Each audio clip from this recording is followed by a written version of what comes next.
আসসালামু আলাইকুম। এই ভিডিওটা দেখে অনেকেই অনেক কিছু মনে করতে পারেন, যে আমি খামার রিলেটেড কাজ করি।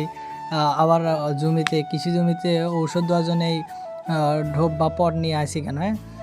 আমার প্রাণপ্রিয় চাচ্চু, ও তো এগুলো কৃষিকাজ করে না, ও কোনো কাজই পারে না এবং ধরলে করেই না, ও করে না এগুলো। তা আমি মোটামুটি আলহামদুলিল্লাহ সব কিছুরই একটু একটু অভিজ্ঞতা আছে। তা আমাকে বলছিল যে এগুলো একটু দিয়ে দিয়ে, তো তাদের বাড়ির সামনে পিছনে পুরো সাইড দিয়ে অনেক ধরনের আগাছা জন্মাইছে। ওগুলো তো মারা দরকার, কেটে দিলে আবার গোড়া থেকে আবার বাইরে।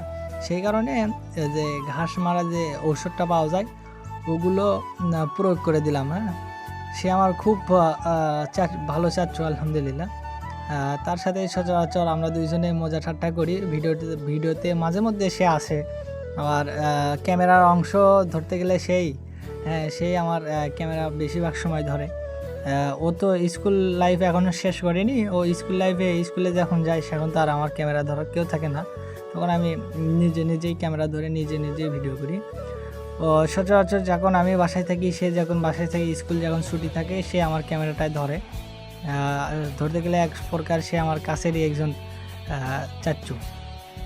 সেই কারণে কোনো কিছু বললে না করতে পারি না, তাই বলছিল আমারে, আমি আর না করতে পারিনি। কাজের ফাঁকে একটু সময় বের করে তাদের বাসার সামনে দিয়ে দেখতে পারতেছেন আগাছা জন্মাইছে। এই আগাছাগুলো আস্তে আস্তে এখন তো আস্তে আস্তে বর্ষার সময় আসবে, অনেক বেশি আছে। সবাই ভালো থাকবেন, সুস্থ থাকবেন, আল্লাহ হাফেজ।